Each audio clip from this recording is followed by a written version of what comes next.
Hello everybody, welcome back. Today we're going to talk about growth versus stability and what that means to you. So first things first, disclaimer, this is only for informational purposes. Please don't consider this as any advice. Now, the question of the day, what does growth have to do with sustainability? So some things we're going to cover. We're going to go over risk and reward, some growth and stability, and then lastly, just make it the application to our everyday lives. It should be pretty quick, but let's just jump right in. So risk versus reward. First thing to know is there's an inverse relationship between risk and reward. Now, what does that mean? Economically, we kind of graph this because we graph everything. So that means that there's this type of relationship. So you put reward on one axis, risk on another, and as you are at the bottom, you have low risk and there's a low possibility for reward. So if there's not a lot of risk for it, then there's probably not much upside for it. But at the same time, there's not much downside for it. And then at the upper spectrum, you have a high risk. You also have a high possibility of reward, high possibility of failure. So this is kind of the general rule with everything. Through all this, people can say that there are exceptions. There's always going to be outliers, but in general, low risk, low reward, high risk, high reward. So how does that relate to growth and stability? It's kind of the same thing.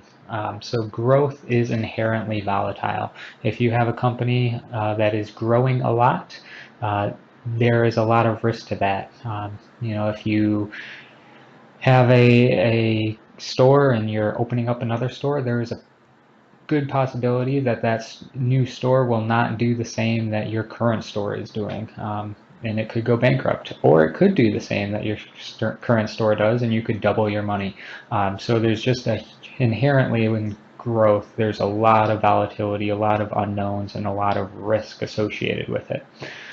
Stability is, for lack of a better word, stable. If there's a lot of stability, there's not a lot of risk associated with it because you know what to expect, you know what you're getting into, and there's not a lot of huge upside, not a lot of huge downside. So for all of that, growth is kind of synonymous with more risk. Stability is synonymous with less risk. And so applying that to our lives, so you can manage your risk by kind of focusing on companies that have your desired growth and stability that fits best for your particular outlook.